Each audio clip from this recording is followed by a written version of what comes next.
Most people don't go broke because they don't earn enough. They go broke because money slips through their fingers without them realizing it. The truth is, living below your means isn't about cutting everything fun out of your life or surviving on the cheapest options. It's about keeping control of your money before it controls you. The surprising part? Many people earning good money still feel stressed, still live paycheck to paycheck, and still believe more income is the answer. But it's not. The real power comes from learning how to spend less without feeling less. Without feeling deprived, embarrassed, or left out of the life you want.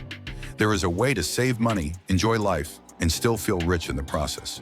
And the people who figure this out early end up with more freedom, more choices, and far less stress than those who simply try to chase a higher salary. In this video, you're going to learn how to live below your means in a way that feels smart, not restrictive. Where money works for you instead of disappearing the second you get paid. 1. Redefining what living below your means really means. Most people hear the phrase, live below your means, and instantly think it means cutting joy out of life, avoiding anything new, or living like you're broke even when you're not. That's why so many people reject the idea before they even understand it. But living below your means isn't about being cheap. It's about being in control. It means spending less than you earn so you can keep more of your money instead of watching it disappear every month. When you live below your means, you don't feel trapped by your bills. You don't panic when unexpected expenses show up. You don't have to rely on credit cards to survive until payday. You actually start to feel wealthier, not poorer, because your life is no longer controlled by money stress. The people who master this mindset are not the ones who give up everything. They simply choose what matters most. They still travel, still go out, still buy things they enjoy. But they do it on purpose, not by accident. Living below your means is not about shrinking your life. It's about giving yourself space. Space to save, space to breathe, space to grow, and space to actually enjoy the money you work for. 2. The power of the gap. Why your financial freedom depends on it. There's one simple formula that decides how strong your financial life is. The gap between what you earn and what you spend. The bigger the gap, the more freedom you have. The smaller the gap, the more trapped you feel. And if there is no gap at all, or worse, if you spend more than you make, you will always feel one step behind, no matter how much money comes in. Most people focus only on income. They believe that earning more will fix everything. But plenty of people earn more and still stay broke because their spending grows just as fast as their paycheck. The real goal is not just to make money, but to keep money. Even a small gap, like saving $100 a month, matters. It creates options. It gives you room to breathe. When you have a gap, you can build savings, invest, pay off debt faster, or fund goals that actually matter to you. The gap is where confidence comes from. It's the difference between feeling stuck and feeling secure. You don't need to change your entire life overnight. You just need to start widening that gap, even a little at a time. 3. Spend with intention, not emotion. Most people don't lose money on one big bad decision. They lose it through small emotional choices they don't even notice. Buying something because you're stressed, ordering food because you're tired, shopping because it feels rewarding. These purchases don't feel dangerous, but they add up fast. The real problem isn't spending, it's unconscious spending. When money goes out without you thinking about it, that's when you lose control. Living below your means doesn't mean cutting fun out of life. It means spending on purpose, not by impulse. Before spending, ask one simple question. Do I really want this, or am I just reacting to a feeling? That one pause can save hundreds of dollars a month. You don't need to remove joy from your life. In fact, intentional spending allows you to enjoy your purchases more because you chose them. You didn't just fall into them. The goal is to make spending feel good after the purchase, not just in the moment. That's how you build a life where money supports you instead of slipping away. 4. Use the 3-account system to control spending. Automatically, you don't need a complicated budget, long spreadsheets, or a finance degree to control money. What you need is structure. The 3-account system is a simple setup that separates your money into 3 clear categories: bills, spending, and savings. Account number 1, bills. All your fixed costs go here.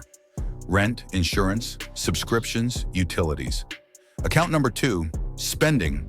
This is your I can swipe this card without guilt account. Eating out, groceries, fun money. Account number 3, savings.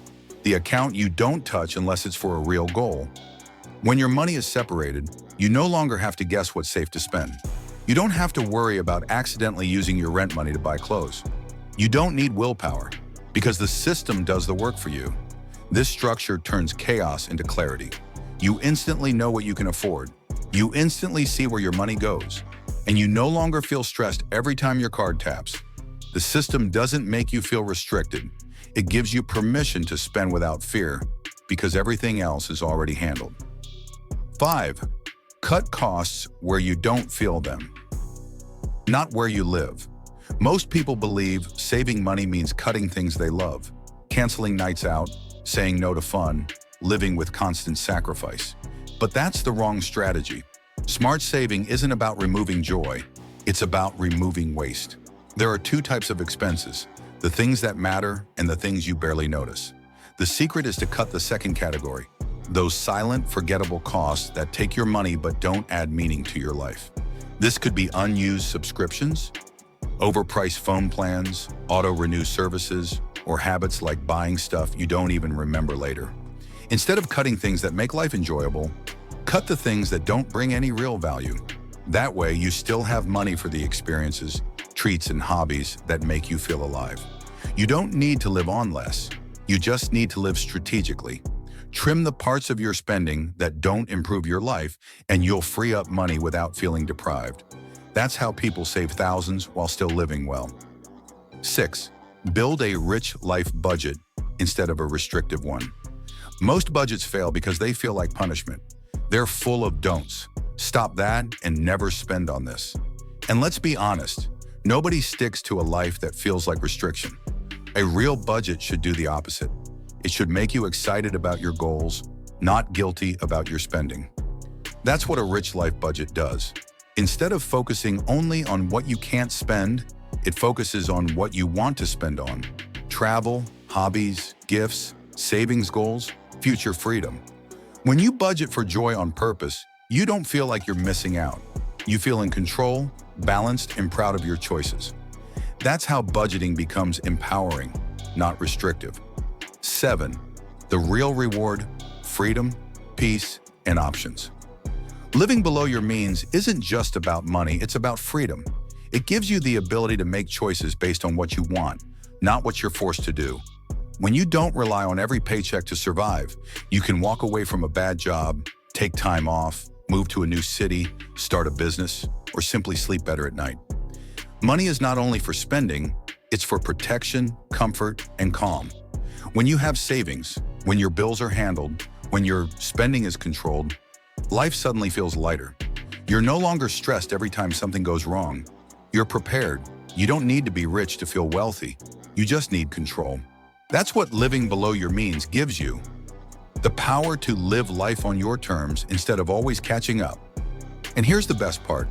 Once you experience the peace that comes from financial stability, you'll never want to live any other way. That's a wrap on today's video. Now you know that living below your means isn't about restriction. It's about gaining freedom, peace, and power over your money. If this helped you see money in a new way, go ahead and hit the like button so more people can find it too.